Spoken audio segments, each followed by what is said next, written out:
Bonjour les amis, et le travail continue. Mais chaque semaine, on a une énergie différente qui nous aide à faire notre travail spirituel, qui est quoi?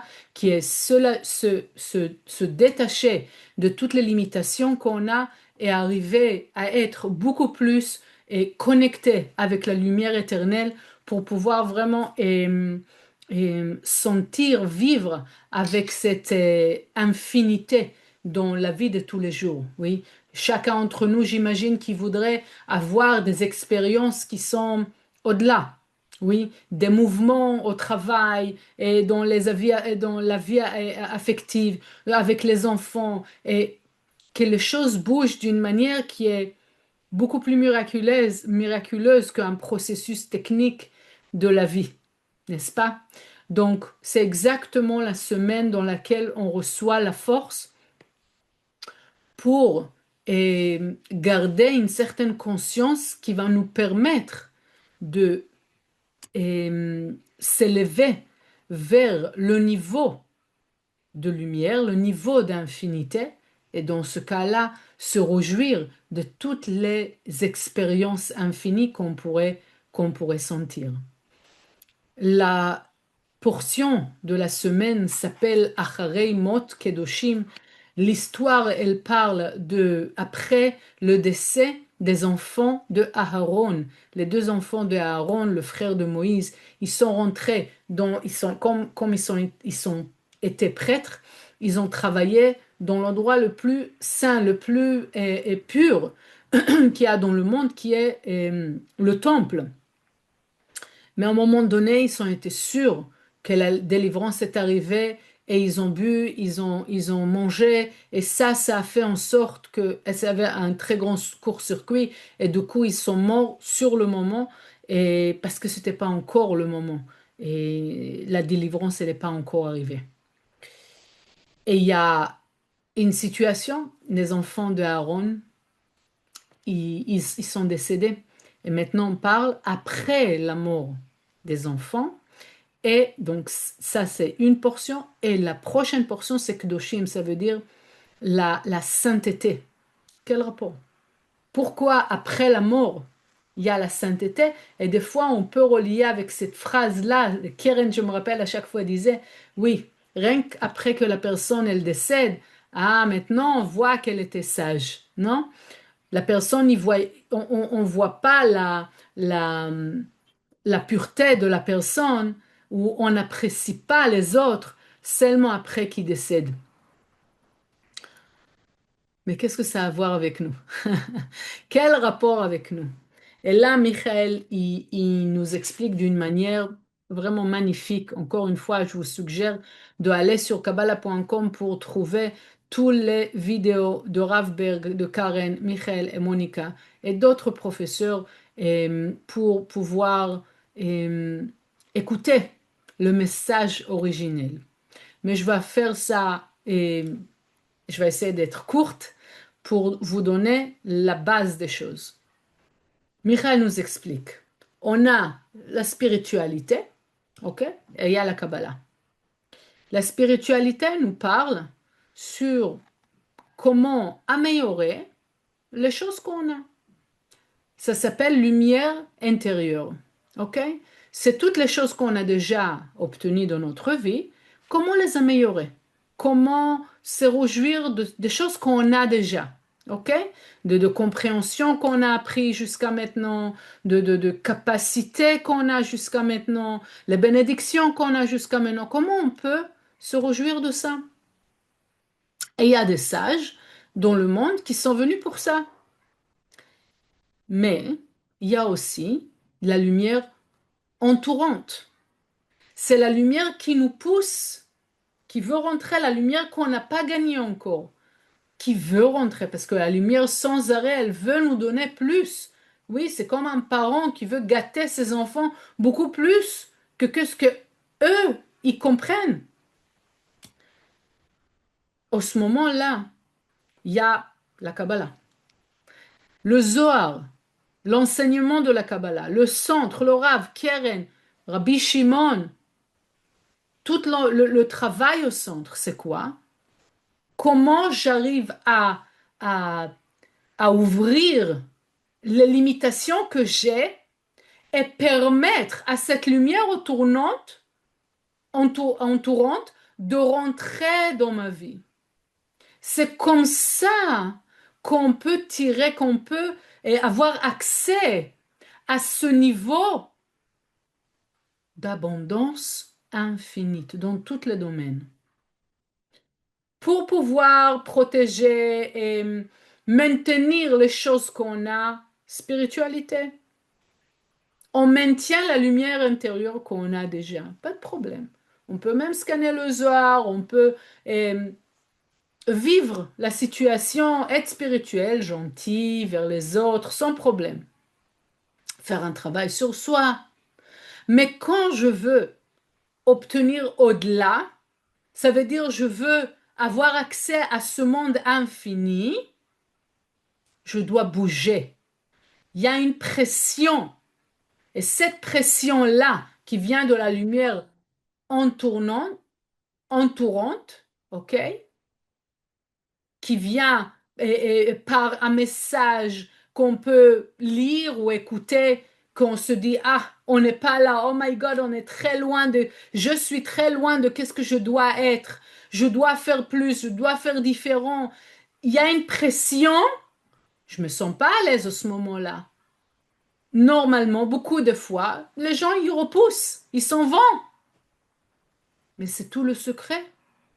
Cette pression, c'est qu'est-ce qui fait que la personne s'ouvre, que ses limitations se cassent.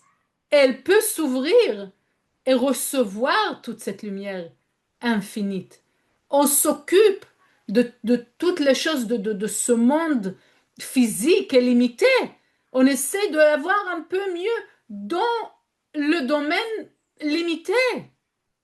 Mais grâce Rabbi Shimon, tous les sages, Ravash, la Gloire et le Rav Brian Ben le Rav, le centre est ouvert. Pourquoi faire?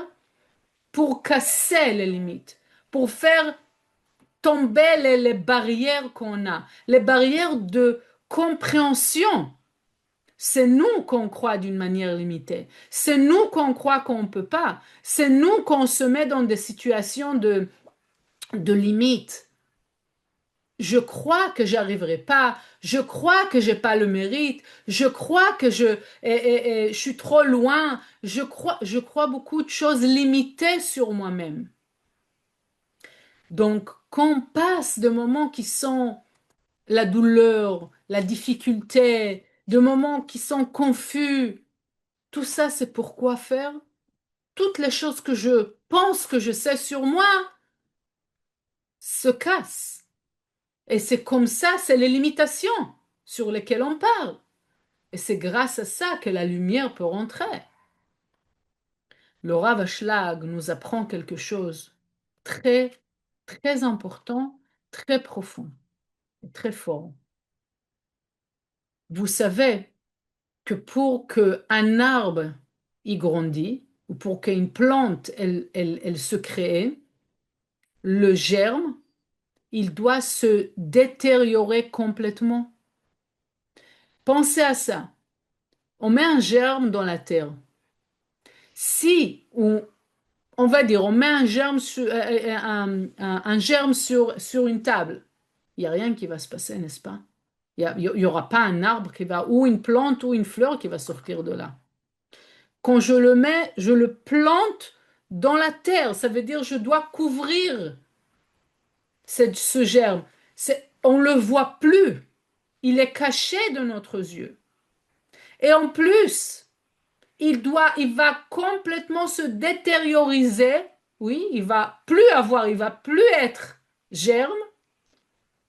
C'est rien que là que l'arbre y sortira. C'est normal qu'on parle sur quelque chose de physique, mais dans notre vie, c'est pareil. La situation ancienne, elle est obligée de se détériorer, de se casser, de se détruire pour qu'on puisse vraiment s'ouvrir et avoir le mérite de voir les bénédictions qui sont reliées avec l'infini. C'est obligatoire. C'est pas sympa, hein, mais c'est comme ça. C'est exactement la pression sur laquelle on parle.